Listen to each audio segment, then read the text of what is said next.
So then the movie introduces us to two new characters named Victor and Kevin.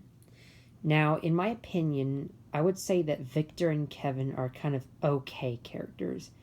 I mean, they don't have a lot going on to them. They're just normal characters who have such a basic personality, which means they both fix engines. Actually, they fix broken engines. Now, that is kind of useful. There's nothing wrong with fixing broken engines. Anyways, I do find these characters kind of interesting. What I like about Kevin is how clumsy he can be, which is kind of funny, and he likes to call Victor boss. So then, Thomas is at the Steamworks getting his brakes fixed, and then this scene gets more interesting. And this is where the magic happens. So, Thomas notices that there is a old flatbed with a bunch of spare parts. He then gets this idea to take the parts to Hero, but first he asks Victor if he can take the parts, and Victor kindly says yes. So along the way, as Thomas is doing his jobs as normal, he then encounters his best friend Percy. Now this scene is both confusing, the first part is, the second part to it is kind of dumb, and I'll explain. So the first part is that Thomas tells Percy about Hero, and normally when Thomas tells secrets, like keeps them at least, he normally has this habit to tell his friends anyways without even thinking. But what actually happens is that Percy is amazed by Hero, and he actually wants to help him. This I really love. At first I thought Percy would be telling Sir Topham Hatt to scrap him, but surprisingly, Percy actually decides to help. Though, the strange thing is that in Blue Mountain Mystery, when Thomas promises to keep Luke a secret, and whenever he tells the narrow gauge engines, they all get cross with him and they just like don't talk to him anymore. Like they just leave, like they're gone. That is some of the weirdest writing I've ever seen. I'm surprised that in Hero of the Rails, Thomas can get away with telling the truth, but he can't get away with telling the truth in Blue Mountain Mystery. That is so weird. Then this next part is very, very stupid in my opinion. So Thomas tells Percy to do his work for him, which is very nice because he can go to Hero's hideout. But Percy decides to just literally abandon his mail cars in the middle of the forest, and then he does Thomas's work. What should have actually happened is that Percy should have at least kept his mail coaches and just coupled Thomas's freight car to the back of his mail coaches, so that way he could do both his and Thomas's job. I feel like this could have been executed so much better if this happened. But then the missing coach crisis then begins.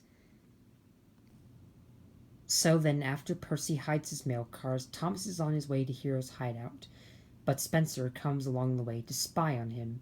He then asks questions about what he's doing, and Thomas is trying his best to lie to him.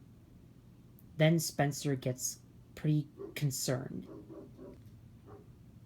Just when I thought Percy would successfully finish Thomas's job, Percy actually breaks down. So then Thomas decides to take Percy to the Steamworks. So then this scene gets interesting. As Thomas takes Percy to the Steamworks, he then notices some old parts for Hero. And then Thomas decides to tell Victor the truth behind Hero. And I'm actually quite surprised that Victor also decides to help. Like, literally, almost every character wants to help Thomas rescue Hero. And that is a lot of greatness there. This movie just shows the teamwork these characters can do to fix a broken engine. And I'm actually surprised that no one has bothered to tell Sir Topham Hatt about Hero's hideout. Otherwise, Hero would be scrapped.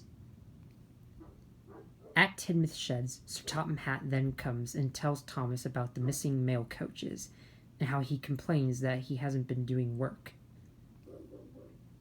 And this is where the whole Steam team is in on the action. So Thomas decides to tell all the engines about Hero. And all the engines are very, very amazed, and they all want to help Thomas.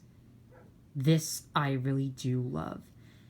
Literally, not any character is out of character. The next day, Thomas is just doing all of his normal duties. And then Spencer comes to interrogate Thomas. But he's too busy spying that he gets distracted and he doesn't see Gordon coming by the bridge with a spare part for Hero. Back at the Steamworks, Thomas is checking on Percy to see if he is fixed. And then Sir Topham Hatt comes to complain about the missing mail coaches. And then we get this Hero-based scene where Thomas introduces Percy to Hero. And boy, does Hero look good so far. What's interesting about fixing Hero is that he's got all these different colors here. He explains that Gordon gave him his new funnel. And then he explains about Thomas's friends and how nice they have been to him. The next day comes and Emily's doing Thomas's duties while he's checking on Hero. Then Spencer comes and decides to ask Emily a few questions, but Emily is refusing to answer, and she just tells him a few out-of-context things, like saying that Thomas is a busy engine. I do like the fact that Emily's not being bossy, she's just trying to be strict with Spencer. Spencer is triggered at Emily, and he doesn't even see Edward coming by with some parts for Hero. Then seconds after, we get another scene with Hero, and Hero looks far more fabulous than he did before. Now, I really like this variant of Hero, Patchwork Hero. The thing that I love most about Patchwork Hero is that people will make merchandise for this character, even if he has all these colors. Like, this is amazing, so that way people can recreate this scene. I really love when they make Hero merchandise. They made a Take and Play Hero, they made Trackmaster Hero, they even made Wooden Railway Hero. Now here's a fun scene. So Thomas and Percy are at the quarry to look for the mail cars. They don't find the mail cars, they just find Spencer.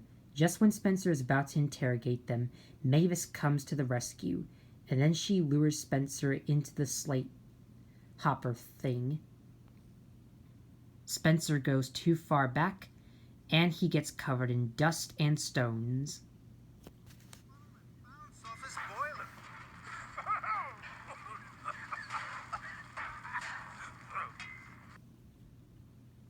As Thomas and Percy are taking on coal, Emily comes by with a flatbed of parts for Hero. And then they see Edward and Henry pulling Spencer. As it turns out, Spencer had gotten damage from all the rocks that have fallen on him in the quarry. Next, Victor and Kevin take Spencer to be fixed. And this is where this gets interesting. So Thomas then sees a flatbed of parts for Hero. And then, to distract Spencer, Kevin decides to slip with his hook, which causes Spencer to close his eyes because he doesn't like loud noises. Now this is a very nice diversion. So now Hero is about 99% complete. All he needs is his water injector and he should be good to go. That night at Timothy Sheds, Sir Topham Hatt talks about yet again the missing mail coaches, but he also talks about Spencer being at the Steamworks and he won't be released until tomorrow, and he still complains that Thomas is not doing his work. All the engines understand what Thomas is going through, and they are still there to help him. When Spencer finally gets released from the Steamworks, he then decides to look for clues to see what Thomas is up to. So what does he do next? Well, I'll tell you. So James and Toby notice Spencer coming, and Spencer steals Percy's mail coaches. Luckily, James and Toby chase after Spencer and try to stop him from stealing Percy's mail coaches. Thomas then conveniently comes to block Spencer's path, and the engines have literally got him cornered. At Knapford Station, Sir Topham Hatt finds out that Spencer had stolen Percy's mail coaches, and then he scolds him. Alright, the movie is now starting to get slightly more and more interesting. Thomas and his friends are trying to help Hero get all the parts he needs to be fully fixed. Spencer is trying to spy on Thomas, and luckily they did find Percy's male coaches in the end. So, that's all I have to say for part 2 of Why I Love Hero of the Rails. Stay tuned for part 3 as we talk about what happens to Hero when everything goes wrong and how Thomas tries to save him. See you then.